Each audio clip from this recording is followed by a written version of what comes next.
ხმაური იყო ოცნების მთავრობის ადმინისტრაციასთან, სადაც საპროტესტო აქციაზე კვლავ დიუშენის კუნთოვანი დისტროფიის მქონე ბავშვების მშობლები შეიკრიბნენ და კვლავ მოითხოვეს ირაკლი კობახიძესთან შეხვედრა.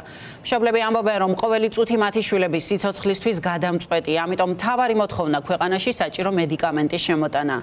მშობლებს, რომლებიც გააფრთხილეს, რომ კანცელარიასთან კარვები არ გაშალონ, ამ დრომდე არ მიუღიათ ინფორმაცია, როგორ გადაწყდა მათი შვილების საკითხი. მას შემდეგ, რაც ივანიშვილის მთავრობის პრემიერი ჯანდაცვის მინისტრს ამ თემაზე ესაუბრა. მარიკა ბოლქვაძე მოგვიყვება პროტესტის შესახებ.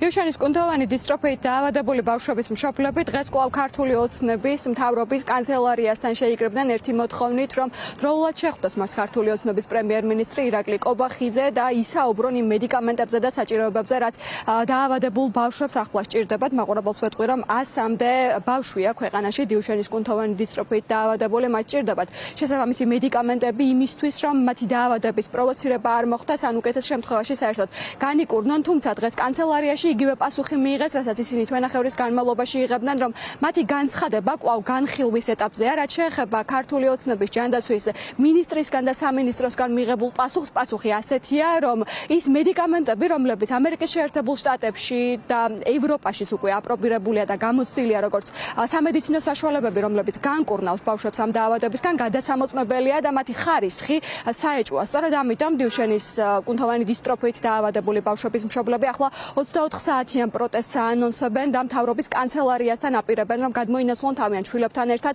ერთი მოთხოვნით, რომ ახლა პირადად ირაკლი კობახიძე, ქართული ოცნების პრემიერ-მინისტრი შეხვდეს მათ. ყველა შვილები ხო გყავთ აქ? ოჯახის წევრები, ნათესავები, ყველას ხო გყავთ? როგორ გწვით და როგორ გწვით ჩვენ მოთმინებას? თქვენ მედიკამენტებს ვითხოვთ, მეც არაფერს. ძალიან მწვენია, ძალიან. ანუ ფიქრობდით, რომ კობახიძემდე არ იყო მისული ინფორმაცია?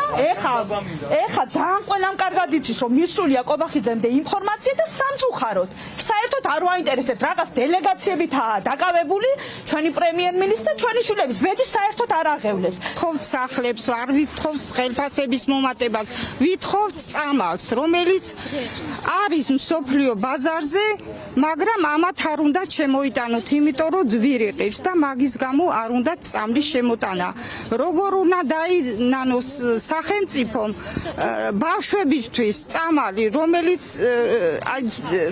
სიცოცხლისთვის არის აუცილებელი ამ ბავშვებისთვის ეს წამალი. პაციენტების მშობლები ითხოვენ პირველ რიგში ადეკვატურ კომუნიკაციას იმ ადამიანებთან, ვისაც დღეს ხელთ უპყრია სადავეები და მიტაცებული აქვს ხელისუფლება, ვისაც შეუძლია გადაწყვიტოს რიგითი მოქალაქეების ბედი ამ ქვეყანაში. მათ აქვთ არაერთი გართულება, რომელსაც მართვა ესაჭიროება და ამ შემთხვევაში პაციენტები არიან ფაქტობრივად ზრუნველობის გარეშე დარჩენილები სამედიცინო სექტორის მხრიდან. შესაძლოა სრულად 100%-ით იქნეს გადაჭრილი ეს პრობლემა და ეს დაავადება.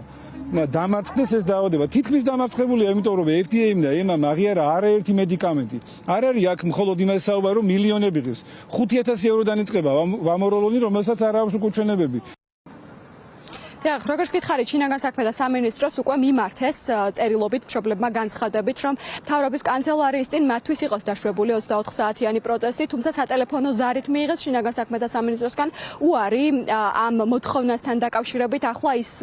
ახლა მშობლები ელოდებიან, რომ წერილობითი პასუხი მიიღონ გელა გელაძის უწყებისგან, რის შემდეგაც ისინი სავარაუდოდ თბილისის საქალაქო სასამართლოს მიმართავენ და განაჩენის გამოტანის შემდგომ უკვე გადაწყვეტენ, როგორ ფორმატში გააგრძელებენ პროტესტს და მოთხოვნას მედიკამენტების მოთხოვნას თავიანთი შვილებისთვის.